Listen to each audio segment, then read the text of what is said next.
All right, so I'm actually from Northern Illinois University. I was introduced a little bit from University of Illinois, so I'm from the North Adair. And we actually have 2 grants that we worked on. We got 3 from the federal government, but 2 of the American Recovery Investment Act. One of them was for our local county, DeKalb County. That's where Northern Illinois University is centered in. And that was one round 1 grant. And we also did the Northern Illinois University received a grant itself for what we call the IBOP, Northwest Illinois Broadband Opportunities Program Northwest region, which now we've incorporated as a non-for-profit called iFiber. So if I use IBOP and iFiber interchangeably, they're the same. I apologize. I'm kind of going through that transition myself now. A summary of our initiatives over the past 3 years kind of explain it. We strategically are developing over 2,200 miles of fiber optic networks throughout the state of Illinois, much of it in Northern Illinois. We're going to have well over 600 community acre institutions attached to these networks. You can see we got 7 community colleges, 227 K through 12 buildings, 51 libraries, 221 healthcare organizations. That's a result of the Illinois Rural Health Net that we've been developing that's currently coming online. 90 public safety, and then 126 state and local governments. This covers a lot of, other than the healthcare, 9-county region to the west of Chicago, pretty much from DeKalb west and then including LaSalle County. This is kind of a map of what we're doing. This is about 1,000 miles of fiber that we're going to install in the next 2 years. It's a hefty challenge. It's together the 2 projects bring close to $90 million to the state of Illinois. And the red lines show you the iFiber network we're going to create. You see it goes all the way out to the river, Savannah, Illinois, as far south then as Streeter and Winona. The green lines in there is our first round project, DeKalb County. That's a 130-mile project, and we're currently about 21% done with that network today. It has not gone without its rocky roads. I'll go through maybe some of that briefly, but we're on track. We're catching up, you might say now, with that project. That was about a $15 million project, where the other one's $68.5 million project. And so it's been an exciting, past year for all of us on this panel, actually, because we get together and talk about our war wounds and where we've been. So we're getting a lot done for our state. So what are the primary reasons that NIU got involved in this, and what are we doing? One of the primary reasons was looking at cost avoidance for our government. How can we lower our costs but offer broadband capabilities to some of the smallest communities out there to create that highway? I'm going to do the analogy. When we built the 4-lane highways, and you get out to the Dixon area, quite a ways west of here, it's really a boom that happens around that highway. It's a 4-lane highway, and they built a lot of infrastructure around there, a lot of commercial business. Today, we see the fiber optic highway doing that same thing. We're going to be able to get out to these small communities. We're hitting communities with only 150 homes. There's buildings in Chicago here that have more than that, right? And but they're inadequately served for broadband. So we're going to be reaching out to these communities. The government, too, they pay a lot of money for their broadband out there. Where in Chicago today, you can pick up broadband for maybe around $1 to $2 per megabit. They're out there paying $215 per megabit, and they have to pay to get it there. So it's quite a bit of difference in what we receive here in Chicago and what we receive out there to the west.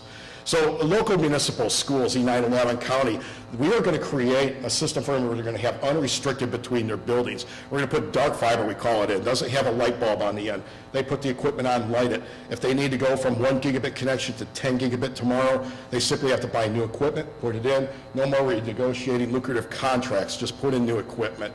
So that's one of the strategies we're going after. But we're also building kind of a large network around that to get them gigabit services back that will actually draw some of that thing. One of the cheaper things in Chicago, of course, I mentioned broadband, not gas, but broadband, right? We're going to draw that out to the west, to the unserved communities. One of the arguments we make too is that a lot of our schools out there, in particular, I use those as an example, have distributed servers, or what we call T1 lines. These are 1.5 megabit lines, and they have to distribute their servers out in order to function. We can start drawing those servers back and centrally locating them for our schools and reduce their cost. For a typical Exchange server mail, that'll be about a $27,000 a year cost reduction for 4 buildings. That's significant to a small school district where their budgets are much smaller. And then we would look at, too, combining services. We're creating kind of the cloud concept. We got the cloud now. And so with schools, we intend to create a network where they can intercommunicate at gigarate plus speeds between each other. And what this creates a benefit for them is that we can collaborate. In DeKalb County, the technologists of all the school districts come together and we talk, and we're saying, how can we save money where we have DeKalb and Sycamore, two of our larger population centers, who have a pretty good tax base, but a small town like Hinckley, how can they afford some of these great benefits of United Media Streaming and Discovery? We can all work together, have one large server for the county, and deliver that, and share cost on that. So this is becoming a big benefit to our smaller schools. We also have the Line Cloud. This is virtual systems. You know, in theory, though we'll probably not get there right away, we can actually have no servers in schools. We can actually have it centralized in virtual systems. That'll be a good cost savings as well. But we have to have that over a large high band network, or large pipes of bandwidth. Also, we did some studies on, we actually did some, these aren't studies, these are real actual cases on reducing phone costs. I'll use the example real quickly in DeKalb. When they put fiber in, they have high-speed communications. They took their high school. We reduced that cost from having a phone in for maybe every department. So foreign languages had a phone, math had a phone. They all shared to call parents. Then we had the office phones. We took and put a phone in every classroom. Every teacher has a phone. And today we have reduced their cost from $2,000 a month to $480 a month and provided that service to them. So these are savings that we call cost avoidance. We're also going to be looking at new tools and development and research for our schools. And these are just some, nice things. We're going to work with community anchors, develop new model and development strategies as a university.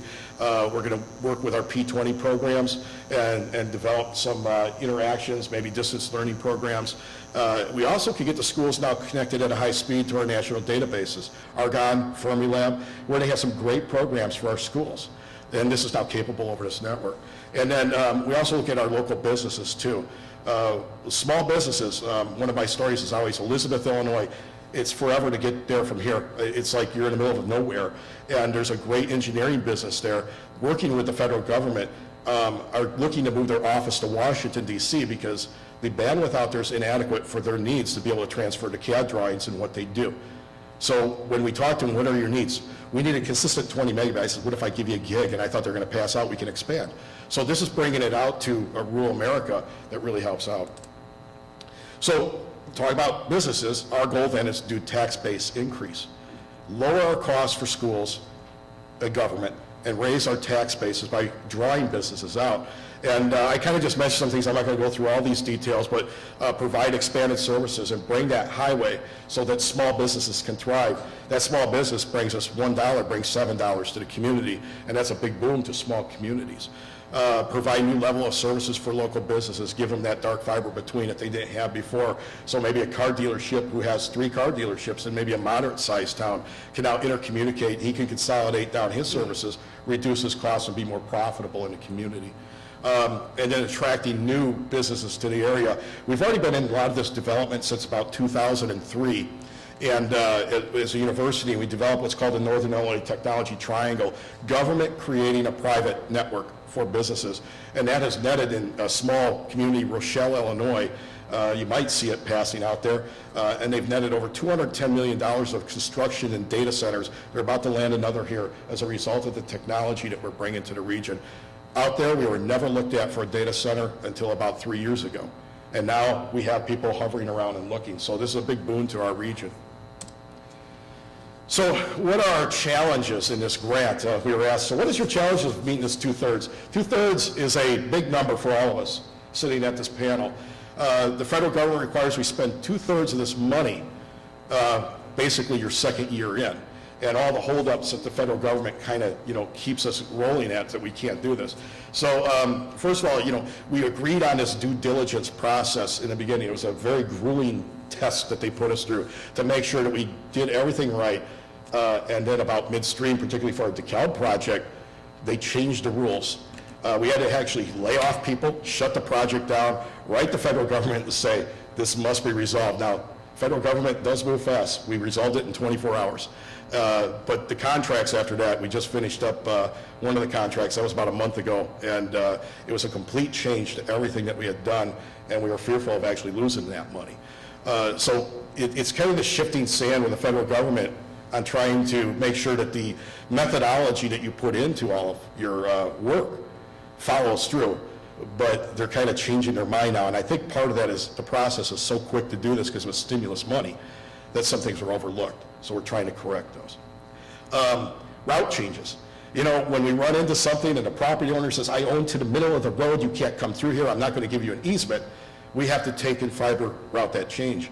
Well, they require us to do something fun. It's called an environmental assessment. Every foot of fiber we put in the ground has been assessed either by the, well, here I mentioned SHPO, the State Historical Preservation Office, to make sure we're not going through any Indian burial grounds, and maybe we want to make sure we protect the woolly milkweed out in DeKalb, that we don't plow it under. We have, you know, habitats, we have brownfields, we have wetlands, and we have all this. So we paid for an expensive study to put this fiber in. Well, if we change that route, we have to go back, review that study, get approvals through the federal government. So far, we have one change. We're about 4 weeks in, so this is delaying that project, at least in that area, for 4 weeks. So I see this as kind of hurdles that you know, don't happen quickly, so when you have these route changes. One of our big challenges that we have, of course, with our $68.5 million project was we were one of the last awardees of the government when they were sending these out. So we did our nice quarterly schedule, our baseline report based on September. And they said, oh no, your quarter started in July, automatically putting us 2 months off schedule. So we now have to try to catch up 2 months. And of course, the environmental assessment, which is supposed to be done in 6 months, is taking longer because we ran into some problems with some tribes, Indian tribes that weren't responding back to us, so we had to wait 30 days. And then we had also some archaeological studies that we had to do along Disturbed right away. We're a little baffled by that one yet, to make sure there's not an Indian burial ground along the road where we're putting this in. But we followed the regulations, and we hope to have what's called a FONSI, Find No Significant Impact, next week. And we can actually start putting fiber in the ground. Other challenges I see too are going to be weather. Particularly in our DeKalb, we have a very timeline going very well. We're going to be on schedule probably around September. We have to finish that project 2/3 in February, but we see a challenge there. If we end up with a lot of wet rain, it could delay our project. But we're about 21%. We're feeling comfortable with that now. And then closing the digital divide. How are we doing it? So our digital divide is what we see is there's small communities out there that don't have access to adequate broadband. And so what we're trying to do is equalize the costs and the speeds out for these small communities out there that don't have, that still have dial-up or maybe nothing at all, and what's available in the urban areas, and try to keep that relatively at the same cost or even lower for our rural communities. And then, of course, providing the dark fiber and gigabit services that aren't available to any of these folks out there.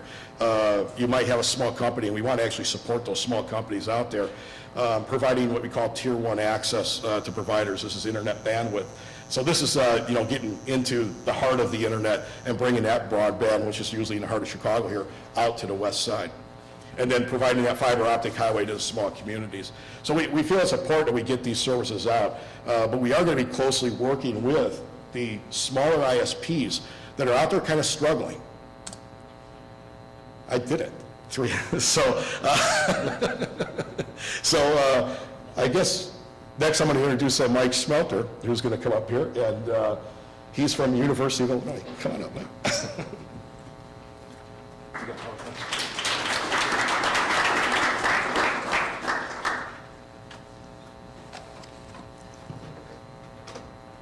Thanks, Herb.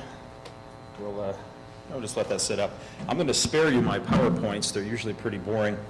I'm Mike Smeltzer with University of Illinois and also the principal investigator of the Urbana Champaign Big Broadband Project, which, as Connie has told you, we like to call UC2B. Connie asked me to address 3 questions, and the first one was, what are, I suppose I should turn to page 1 if I want to address question 1. What are the goals of our grant? And part of our grant is very much like what Herb's going to tell you about and what Rob is going to tell you about. We're building middle mile rings to serve anchor institutions. In Champaign, Urbana, we took a pretty broad definition of what is an anchor institution. You're building, what, 1,000 miles of fiber and you're going to hit 600 anchor institutions. We're hitting probably 150 anchor institutions with about 80 miles of fiber. Some projects, by definition, had to limit it to junior colleges, public safety facilities, high schools, and so forth. We did all those. In Champaign-Urbana, there's roughly 40 different schools if you count all the public and private ones. We did all the schools and hospitals and the government buildings, but we also looked at the legislation that talked about providing services to vulnerable populations, and that really opened the door to perhaps some expanded thinking about what is an anchor institution. Well, who's vulnerable? Well, low-income people are vulnerable, old people are vulnerable, very young people are vulnerable, disabled people are vulnerable, people who live in public housing are probably vulnerable. So we went and looked for some of the organizations and the institutions within the community that worked with those groups, and that gave us a much expanded definition. I think we were the only people that tried to do that. I'm not aware of any other project that tried to do it that way, but the government bought it, and so we're going to go do it. So we've got churches that have tech outreaches, programs to them. Connie's Church is one of those. They have a computer lab where old people, young people, whoever, members of the church, people who probably aren't members of the church, come in and can use the computer lab. We've got a bunch of senior living centers in the community.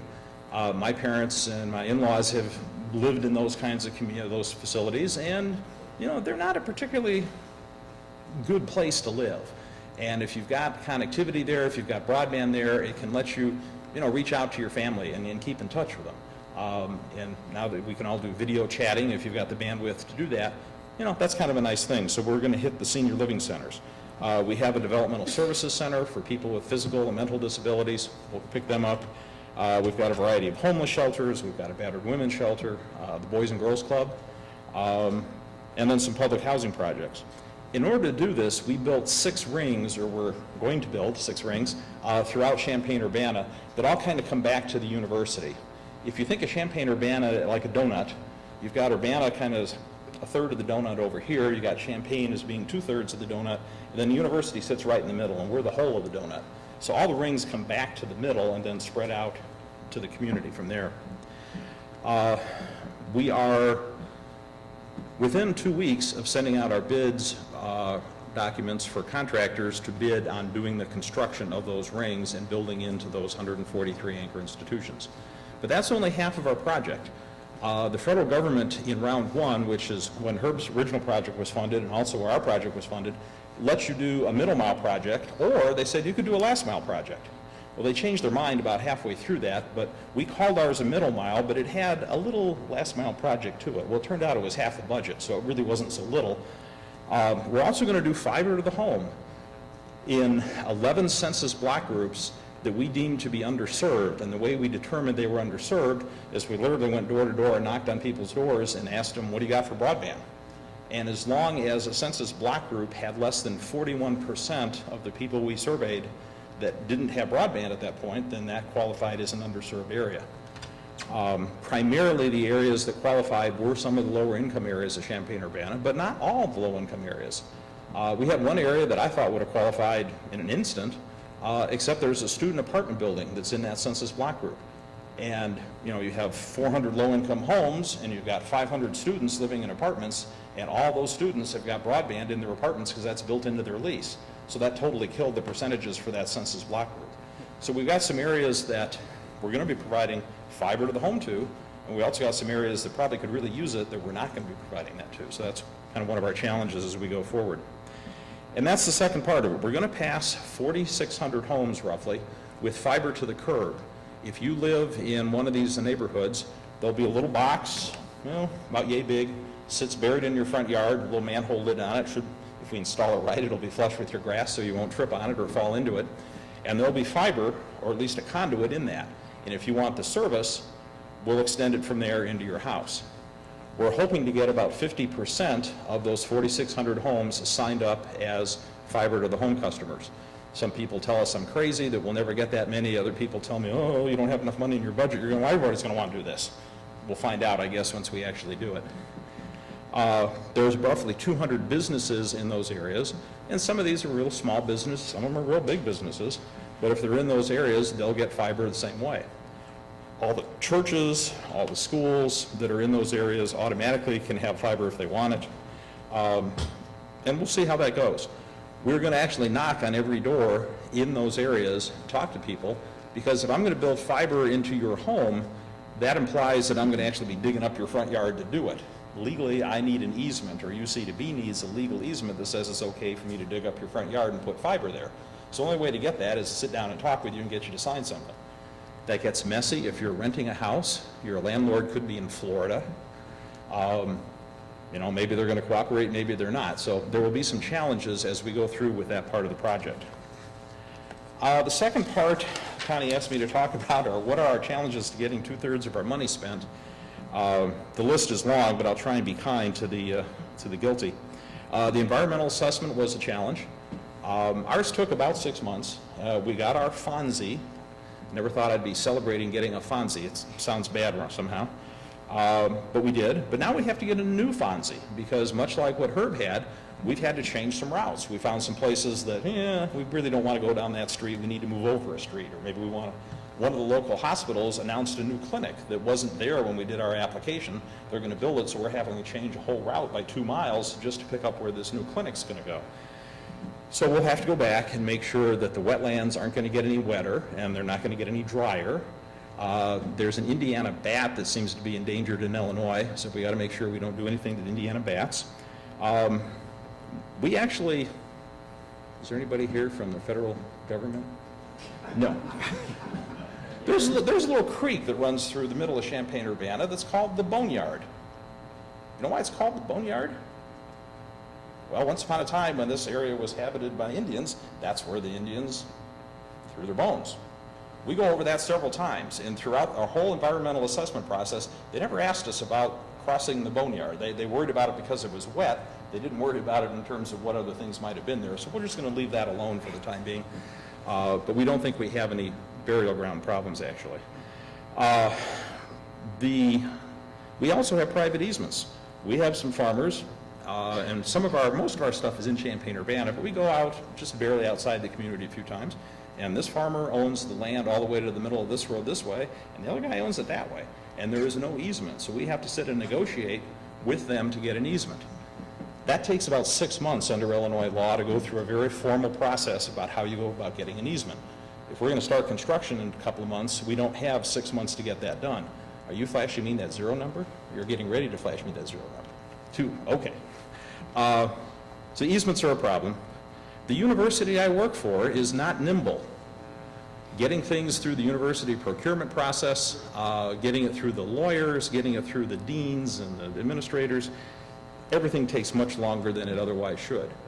When we have an RFP and decide, like the equipment we decided we're going to use for delivering the fiber to the home services, our board of trustees has to approve that purchase. They meet every other month sometimes. So even there's a long lead time towards getting approval on things. The UC2B is actually an intergovernmental consortium.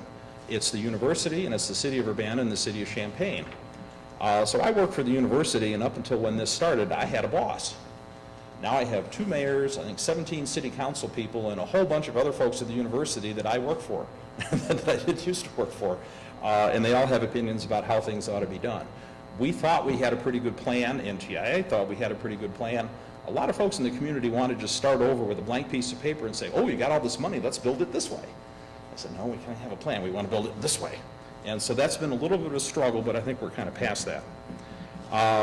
Connie asked me to address how we're going to, how this project's going to hopefully solve some of the digital divide. Well, those anchor institutions really provide services to the community. And to the extent that we can empower those anchor institutions and help them do what they do better, I think that's going to help right there. The 2,500 low-income homes that are going to pick up fiber to the home, these are gigabit connections. That's wonderful. One thing people ask me is, well, aren't all the rich people going to move to these sections of town so they can get fiber to the home? So I don't think that's going to happen, but I'd really rather they do is lobby the city council to build fiber everywhere, not just in the low-income areas. But we think that will certainly help in terms of educational opportunities, in terms of employment opportunities, and just in terms of integrating technology into their everyday lives. If you've got good connectivity, it's just much more attractive to use. And then finally, one thing that's really helped, I think, we have a lot of meetings about UC2B. And there was one a couple of weeks ago where 17 black ministers got together, and they were trying to figure out how they were going to integrate into this and what benefits this would provide for them. There were like 50 people in the room, and there were people having spirited discussions about this and that, and this all started with a little idea to build some fiber. It's got people talking to each other that wouldn't normally talk to each other. It wasn't just black ministers, it was administrators from the university, it was city officials, and they were all talking. And that's a good thing into itself. In a university community, you always have this town gown thing where the university kind of does its thing and the town does its thing, and sometimes the university steps on the town or just ignores the town. And this has been a project where we've kind of reached out, and so far, we've not abused that trust that hopefully we built up along the way. Connie's flashing me the zero sign, so I'm going to introduce Rob. Thanks.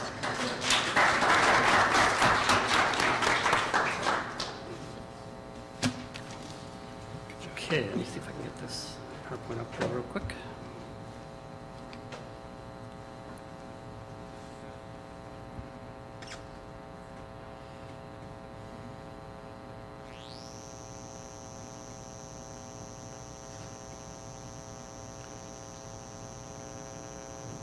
Okay, thanks everyone. Thanks, Connie. I want to point out our website, illinois.net/IBOP or illinois.net. If you go there, there's a lot of information, and we're trying to keep that updated with all the information about the project as we proceed.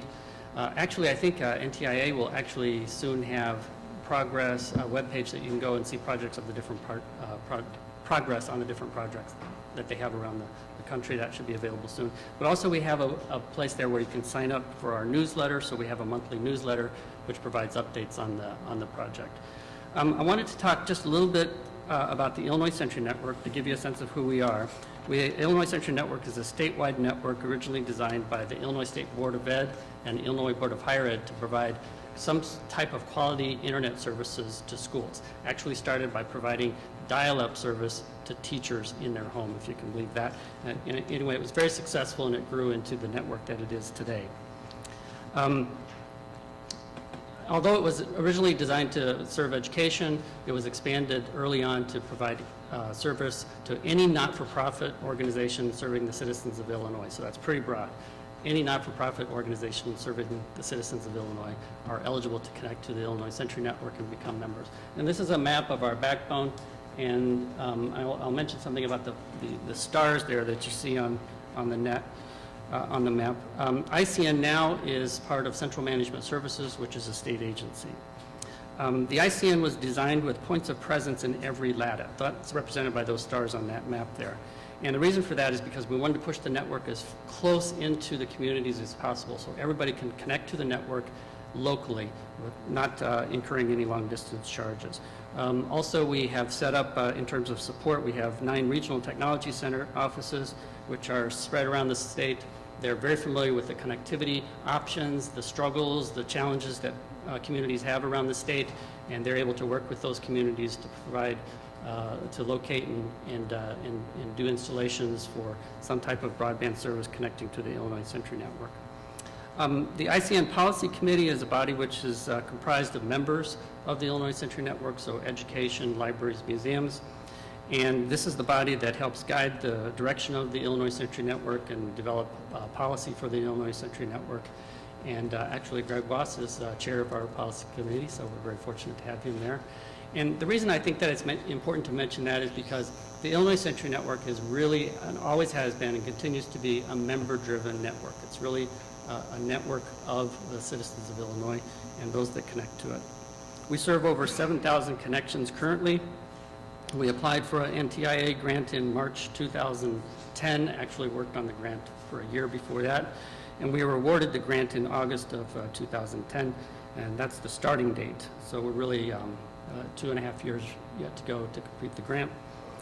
The project we call IBOP EC, Illinois Broadband Opportunity Partnership East Central. The grant represents $96 million total investment. $62 million came from the grant itself from NTIA, $26 million from Illinois Jobs Now, and another $8 million in local match, primarily from the Bloomington Normal area. There was a project that was initiated there by the Illinois State University called Serban. Their project was partnered with the Illinois Century Network to form IBOP EC. IBOP EC covers IBOT BC covers 55 county area running from northeast portion of the state to the central and west portions of the state into unserved and underserved areas. There's a service area of 4 million households, 285,000 businesses, and over 8,500 community anchor institutions. And community anchor institutions, of course, are those education facilities, libraries, museums, municipalities, those not-for-profit groups that I mentioned earlier.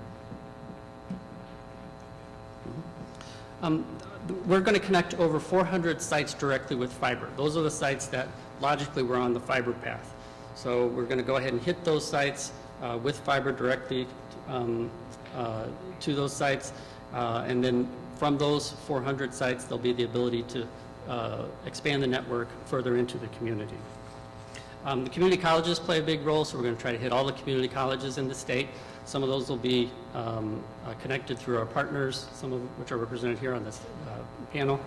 But because of the way, obviously, the way the community colleges are spread around the state, it's logical to shoot for the community colleges, and then you've really got a good part of the state covered, and those community colleges can act as distribution points to spread the network further into the community. IBOT BC is designed as a fiber-based infrastructure, and we'll be providing anywhere from 10 meg to 10 gig of internet service to our community anchor institutions. The existing ICN model, this map here, will be just picked up and laid over this fiber map here. Now, the stars, you still see the stars, our pop sites around the state. A lot of those will fall into some of our partner projects, like in Northern Illinois and Southern Illinois, for example. The service offerings will range from 10 meg to 10 gig Ethernet service, point-to-point transport services, wave and lambda services. The wave is like 40 gig. Fiber services, dark fiber services, and egress services. And this, of course, is significantly higher than the bandwidth that's available to our community anchor institutions currently. And, you know, most of our constituents connect with T1 line, and I have to wonder these days if T1 line is really considered broadband any longer, seeing how it doesn't really meet the needs of many of our constituents. Where it is available, Metro Ethernet type service, it's usually very expensive to build, and the recurring cost makes it out of reach for many of our community anchor institutions. As a result, you'll have a large school district with, you know, could have 5, 10, 15 schools within the district, and they all share a single T1 line. And that type of bandwidth, 1.5 meg, just isn't adequate to access all the interactive, rich media content that they need for their classroom. A lot of times the schools will just give up even trying to access that because the experience just isn't worth it. As a result, many of our organizations have to rely on best effort type options. Usually those are asynchronous and not able to support that type of interactive programming. Certainly not, they lack quality of service. And many areas of the state are falling behind in technology adoption and integration in the classroom. And there's many, many, many of these stories. And it's not just schools, it's businesses, it's healthcare. The stories that we hear about businesses leaving communities because they just don't have the infrastructure there. They need to go to where there is some type of broadband infrastructure. A community recently let us know that the only healthcare provider in that community was leaving because of the technology requirements that they have.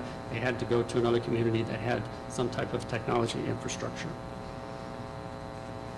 47 of the 55 counties in the IBOT BC service area are considered underserved, and with a residential subscription of under 40% of broadband.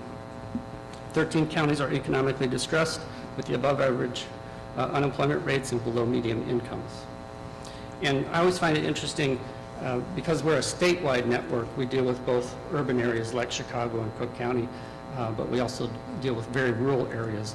But, you know, although they look very different, the stories can be the same. You can have a geographic area where, you know, you have little population, a large geographic area, nobody wants to go in and serve there. You have islands within the city of Chicago where the infrastructure is so poor, the telcos don't want to put the investment into that area to provide higher bandwidth options like Metro Ethernet services. Very different looking, but very much the same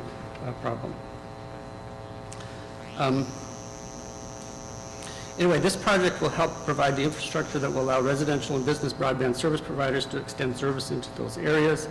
Community anchor institutions will have more options, greater ability to access bandwidth required to serve constituents, realize savings through by participating in cloud services, like Herb had mentioned, and communities will be able to retain businesses and the people that drive economic growth. We actually predict a higher growth rate of in-network services, so bandwidth used that stays within the state of Illinois, accessing resources within Illinois than we do, that we predict for additional egress. The project is on track to be completed in summer of 2003. I can't mention any specific obstacles. There's always those unknowns, but we gave most of our problems to Herb, and he mentioned earlier with regards to the obstacles. This will be this is important. This will be an open network with multiple access points for businesses, last mile service providers, and internet service providers to access and use the network, as well as regional and community networks serving multiple communities and anchor institutions through aggregate connections. There'll be many access points along the path that additional providers can use to connect to the network to provide service.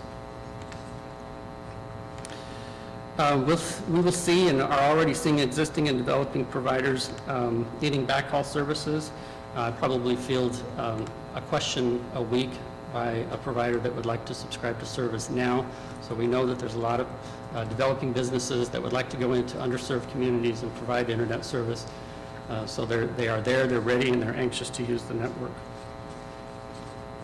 And just to wrap it up, ultimately there's going to be an environment, we're creating an environment of networks within networks within networks. There'll be private networks, education research networks, business networks that will all interconnect.